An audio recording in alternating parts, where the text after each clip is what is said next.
Bonjour ladies and gentlemen et nouveaux visiteurs sur la chaîne YouTube. Ici Michael ou Mr Flamingo si vous préférez et bienvenue pour cette nouvelle vidéo. Aujourd'hui j'ai envie de parler avec vous de la PlayStation 5 puisque j'ai enfin réussi à mettre la main sur une de ces consoles-là. Je revenais du travail et je vois un post d'il y a 2 heures de la page M2 Gaming qui dit « Dépêchez-vous, Best Buy a quelques consoles en stock. » Mais on va voir, je réserve ma copie, je m'en vais chercher au carré de la capitale. Là, maintenant que j'ai cette console, j'ai pu y jouer quand même un bon bout de temps puisque j'y joue quand je travaille pas, donc genre le soir quand je reviens de travailler si je fais de 8 à 15, sinon j'y joue le matin si je travaille de 15 à 20. Et présentement je suis en train de jouer à Spider-Man Remastered, donc la version Spider-Man PS4 refaite pour PS5 avec le nouveau face model de Peter Parker. Je prévois également faire la version PS5 de Miles Morales éventuellement après avoir fini le Spider-Man Remastered et les DLC. Et vraiment mon opinion sur la console c'est différent de ce à quoi je m'attendais parce qu'il y a une grosse différence entre justement la PS4 puis la PS5 en termes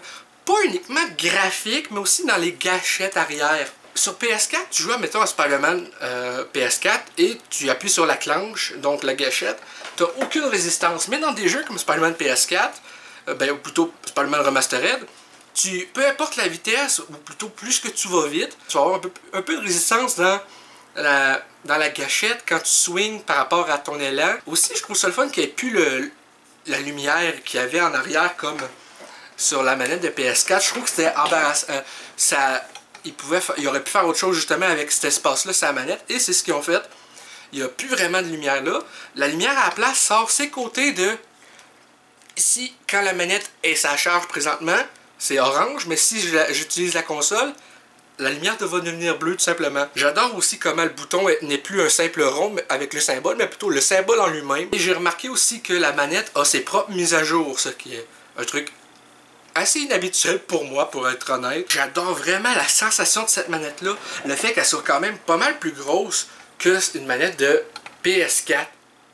Il y a vraiment une bonne différence et j'adore la façon que c'est fait, toutes les mini-symboles en arrière qui sont en fait tous des X, des carrés, triangles et cercles. À date, le menu aussi, j'aime le menu de la PS5 qui est comme assez similaire à celui de la PS4 dans l'ensemble, mais avec une interface vraiment améliorée. Les jeux démarrent beaucoup plus rapidement.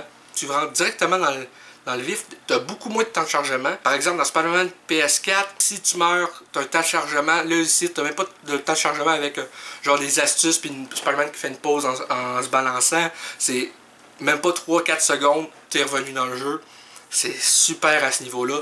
Tu rentres dans une pièce, tu n'as pas de temps de chargement, genre... Quand tu vas voir dans le bureau de Dr. Octavius, des fois tu as un mini temps de chargement le temps que ça l'autre Peter en train de se recoiffer puis en habit de scientifique. Là, tu n'as rien de tout ça ici. Très très rapide et je suis très très surpris du résultat. Fait que bien content d'avoir pu mettre la main sur une de ces consoles-là. Depuis le temps que j'en voulais une, c'est sorti en novembre l'an passé puis il est encore sold out encore aujourd'hui. Fait que ça va être tout pour cette vidéo avis sur la PS5 en général. J'espère que ça vous a plu. Si c'est le cas, n'hésitez pas à me le dire dans les commentaires, à laisser un petit like, ça fait toujours plaisir, et un abonnement à ma chaîne pour de nouvelles vidéos chaque semaine, normalement. N'hésitez pas à me suivre sur les réseaux sociaux, et sur ce, je vous dis à très bientôt pour de nouvelles vidéos.